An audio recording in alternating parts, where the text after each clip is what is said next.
Gondwana Records podcast. Gondwana Records podcast. Hello, and thank you for joining us on Gondwana Records podcast. My name is Mari from Gondwana Records, and next two episodes, we sit down with Caoilfhionn Rose, a singer and sound collage artist from Manchester. Caoilfhion's music is rooted in the knowledge of folk, jazz, and contemporary tunesmiths. In 2018, she released her debut album Awaken from Gondwana Records and has released her third album, Constellation, this spring. On this episode, Caoilfhionn Rose shares her love of collaborating with the musicians and also, after coming out of hospital, I really suddenly found that I really wanted to sing. I feel very strongly that music helps me. how battling with sickness opened a pathway to writing music. To close the show, we have a Q&A session, so please stay tuned.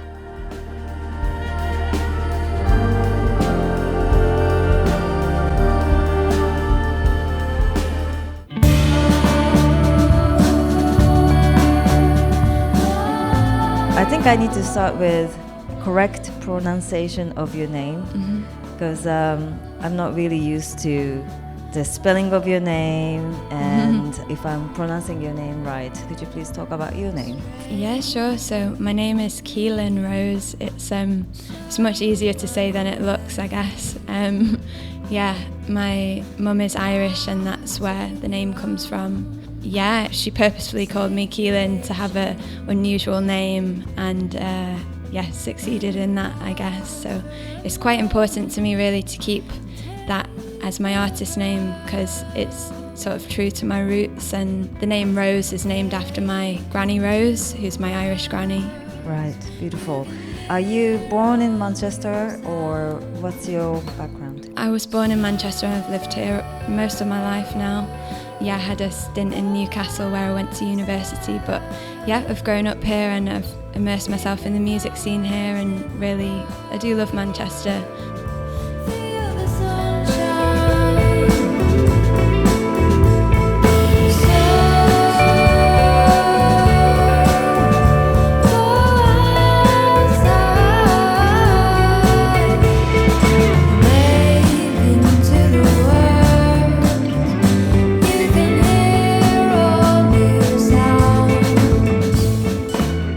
Let's talk about your musical journey, and we want to start from when you were a little girl.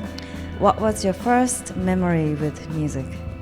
One of my earliest memories, I think, is I had piano lessons with a lovely teacher who I actually am seeing again now after a bit of a break, and I had lessons from when I was about 7 or 8 years old, and I can kind of have a vague memory of being in her old flat in West Didsbury, and it's lovely flat, like up at the top of loads of stairs, and it had loads of nice windows. It was like basically in the roof space, and I just remember that room so vividly. I have a memory of being told to practice more and just being, encouraged to keep going with piano, and just that practice was really important. So yeah, that's probably quite an early memory when I wasn't quite as into music as I am now, and she's a great inspiration to me now. She's just really good support, and I've been really lucky to find such a nice teacher. Yeah, that's incredible, from 7-year-old to Yeah. now. Yeah. And how did you start singing? Well, I think I've always loved singing. It was just kind of growing my confidence, really. It's a series of events that kind of unfolded that led me to start singing in public, I suppose. I started doing open mics when I was about 18, as soon as I could, really. Yeah, I was just kind of finding the confidence to do that, and yeah, I've just always loved it. I just always loved making up my own little tunes.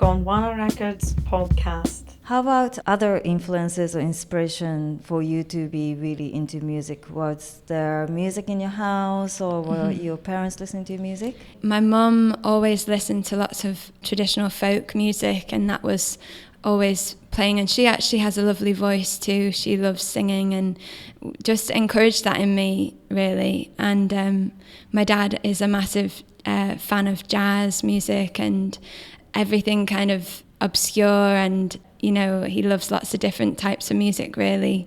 Bossa Nova and beats-based stuff. He's just really got a great record collection, so there's always been music in the house.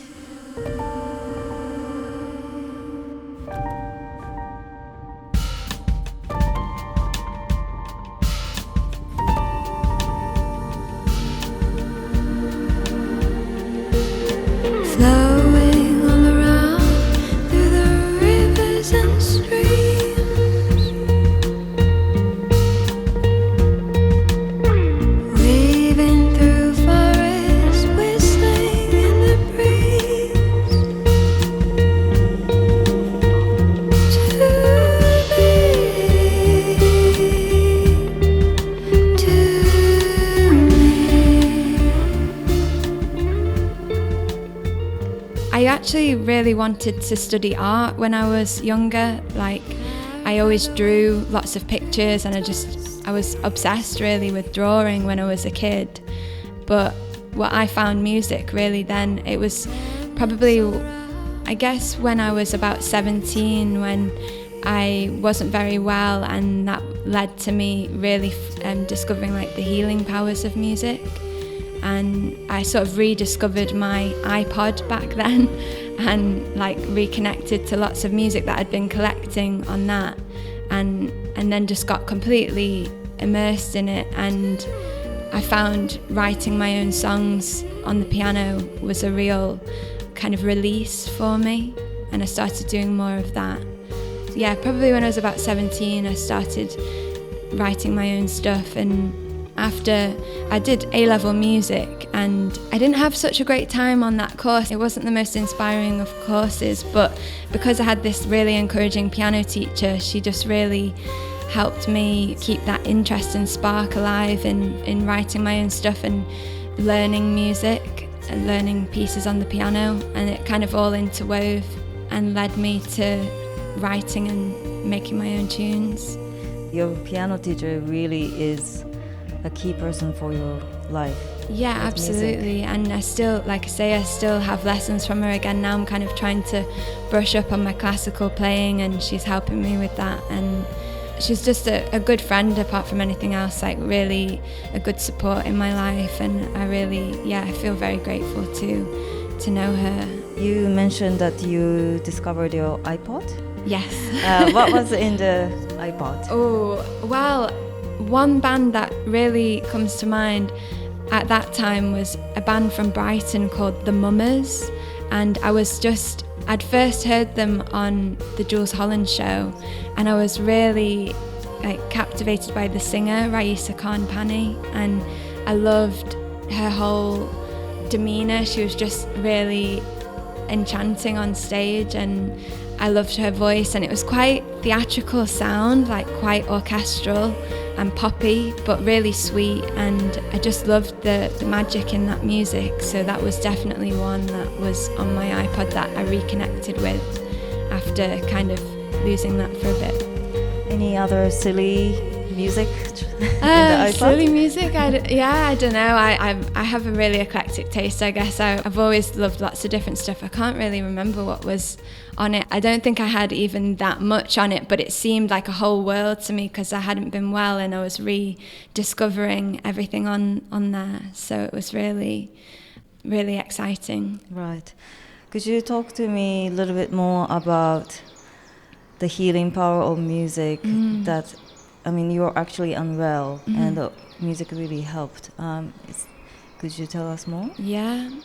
Well, I have bipolar, so I had a period of illness when I was 17, a first episode I experienced, and during that time I kind of completely withdrew, and I lost a lot of interest in pretty much everything. It was quite a heavy time in my life, and then over time, as I was recovering in hospital, I think my dad brought me like a newspaper which had an article about this band, the Mummies, in it.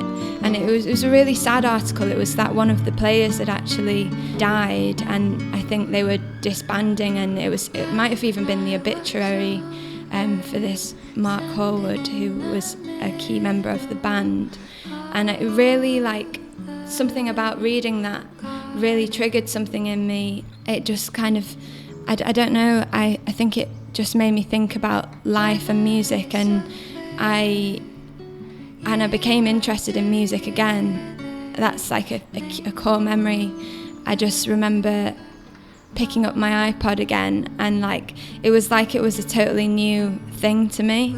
All the music on there was just like, I kind of recognised it, but because I was so unwell, it was like rediscovering everything.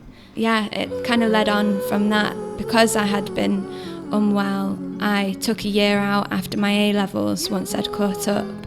But I did a diploma in music production and audio engineering, and I'm so glad I did that because I got to learn about producing my own music, and I got really immersed in writing my own songs, and it was just a really helpful thing to be able to do, to put all my worries and all those feelings into music.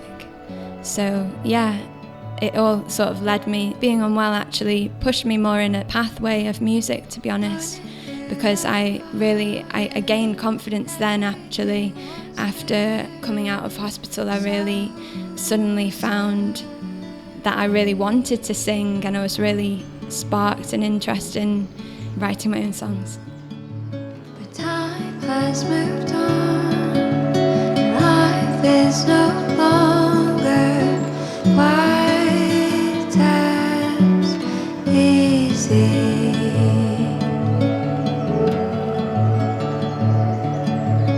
When I was a child, I remember. You said the music has a healing power, but do you think writing music is also healing for you?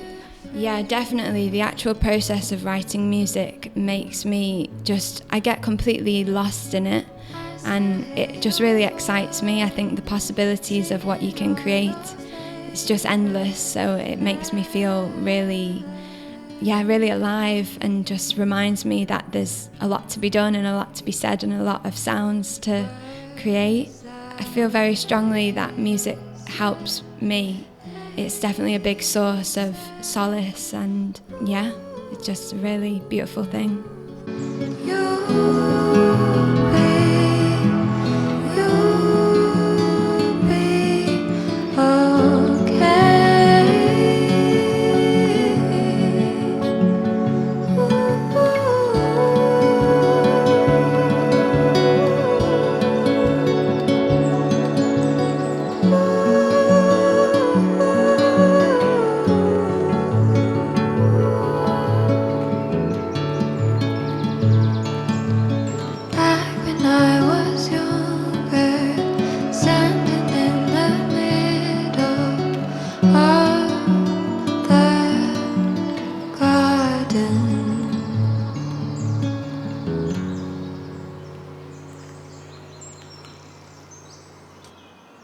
You produce your own music, you write, perform, but you are also very much open to collaboration, and you work with various musicians. Mm-hmm. And your latest album, Constellation, you have a couple of guests, such as Jordan Smart from Mammal Hands, Alan Taylor on the drums, a young local producer, Aaron Wood, and John Ellis, a former member of the Cinematic Orchestra on the piano, and Jasmine Myra from Gondwana Records is touring with you. Mm-hmm.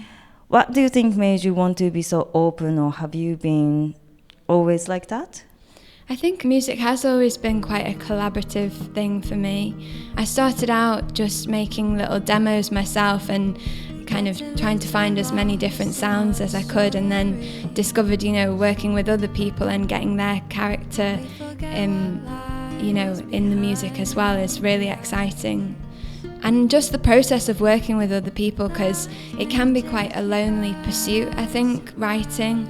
And sometimes I do feel a little isolated in that process, but to connect with other musicians is really fun, and it just means even more possibilities in what sound you can produce. So yeah, I love collaborating, and I'm really keen to just keep working with different players and learning from them, and finding new ways of working as well, because I think there is just so many ways to approach songwriting and producing music, and by working with others you can find out different, processes and ways of toolkits and stuff. So I find that really, really inspiring.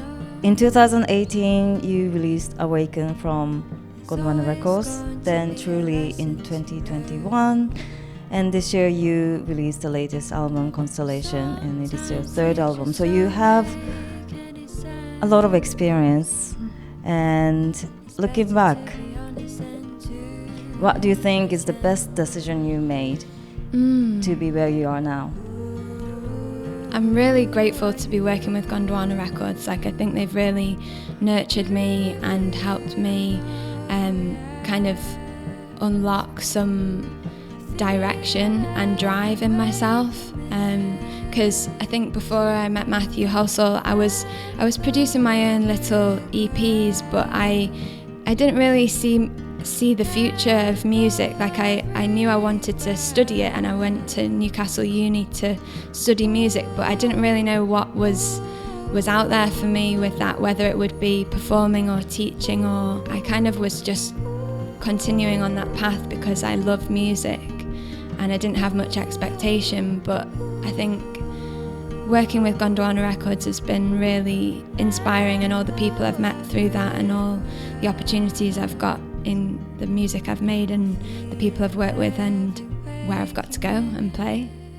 So I'm really glad that we made that connection, and it's still happening.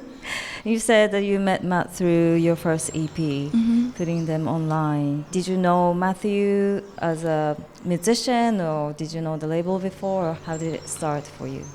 Well, my dad had given me Matthew's album Fletcher Moss Park, the park which is down the road from where I live, and I really loved that album. And I just remember I did send a tweet or something to Matt just saying how much I loved the album, and I suppose then he must have discovered my profile and that I'd released a few little self-produced EPs, and then that's kind of how that all came about.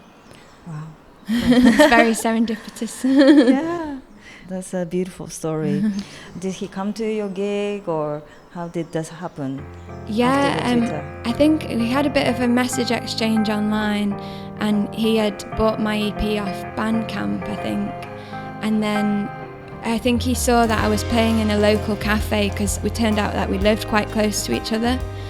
So I was playing in a local cafe called The Art of Tea, which is a really lovely place near where I live as well. And he came along there actually with Jordan Smart from Mammal Hands. I think they both came to that gig, and we just got talking, and then Matt was really keen to sign some new musicians. It was pre-2018, so it might have been 2014 or 15 even.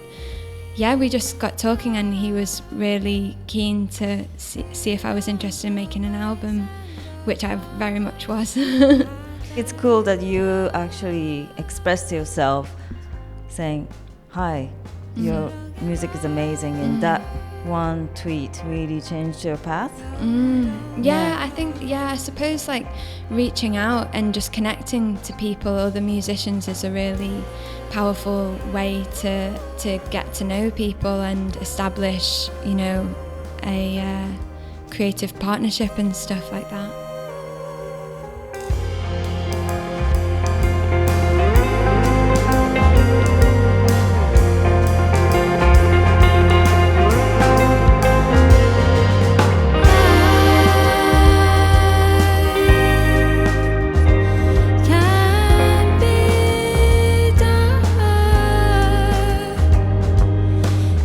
Don't always recognize the person you are.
We received many questions from your fans, so we're going to move on to the Q&A session. Is that okay? Yeah. So the first question comes from Jacek Armatis. Do you remember the first song you ever composed?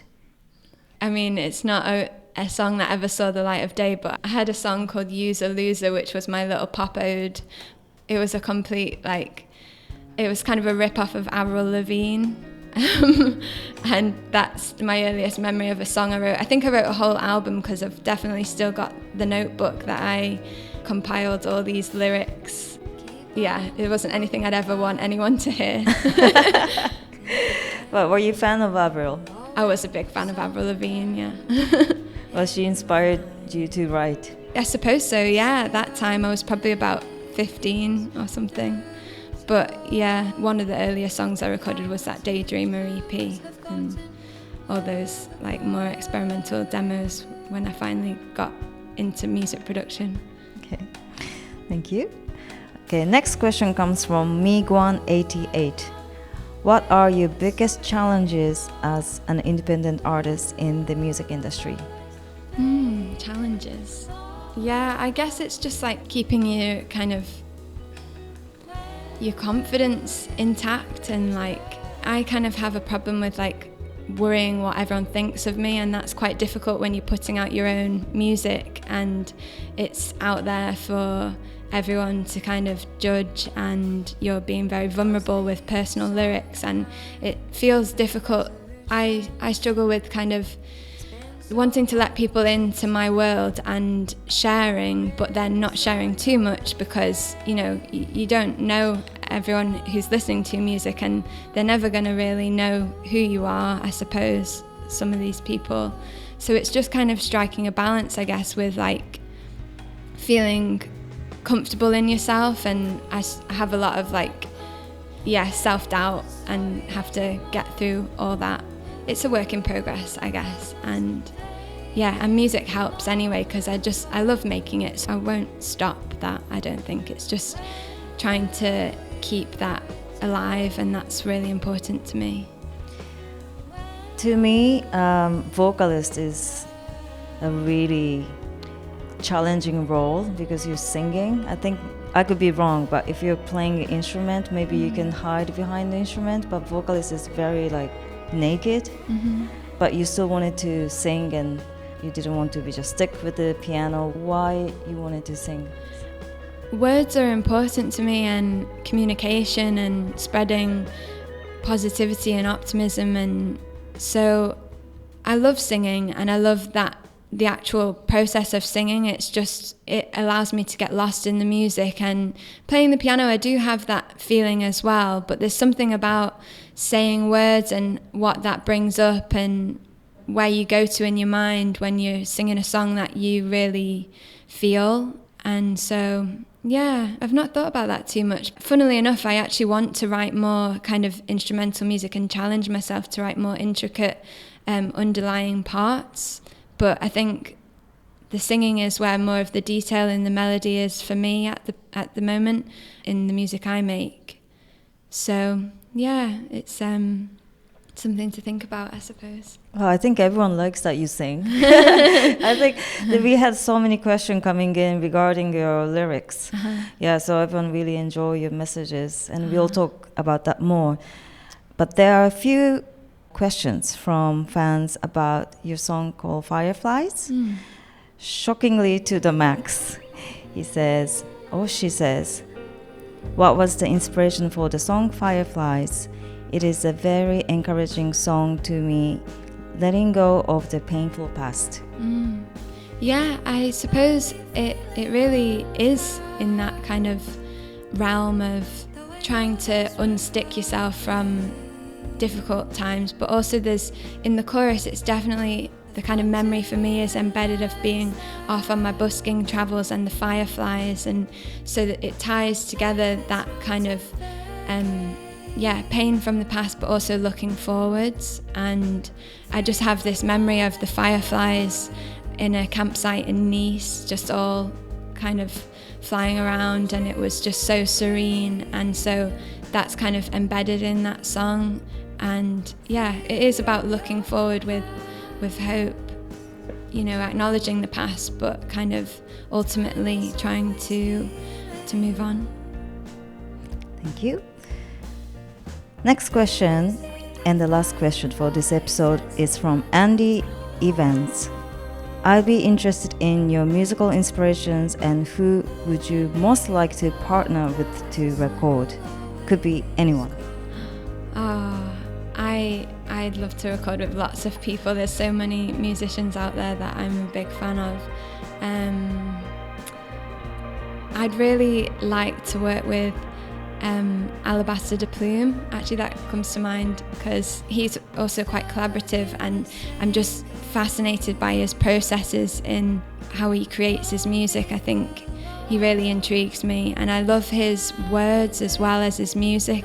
He's a poet, really, and has a lot of good sentiment behind his music, I think. So he would definitely be someone who would I think I'd learn a lot if I was ever able to work with him. How about if you can choose anyone? Like you can go to Hollywood, or you can go to, I don't know, heaven. Like, who would you like to choose? Anyone. Oh, like past or present even. Anyone. Oh.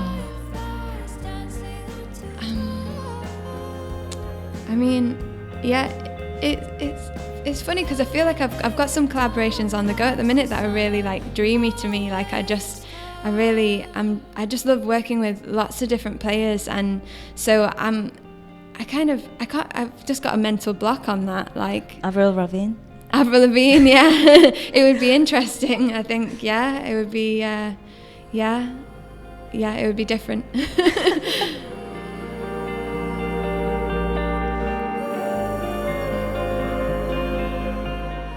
I've actually thought of someone now.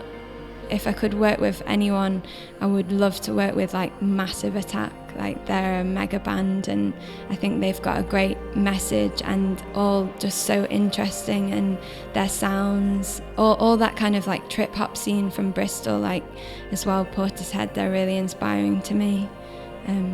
But yeah, that's really good. Yeah. Aren't they touring again? Massive Attack. Yeah, I think they're playing the festivals actually. We've seen them on a few bills. It'd be great to see them again. Yeah, definitely. And it would be so good to have you on the stage with them. Let's hope so.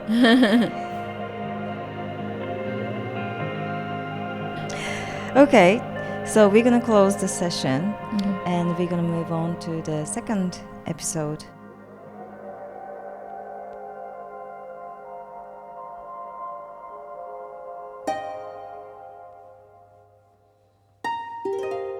Gondwana Records podcast.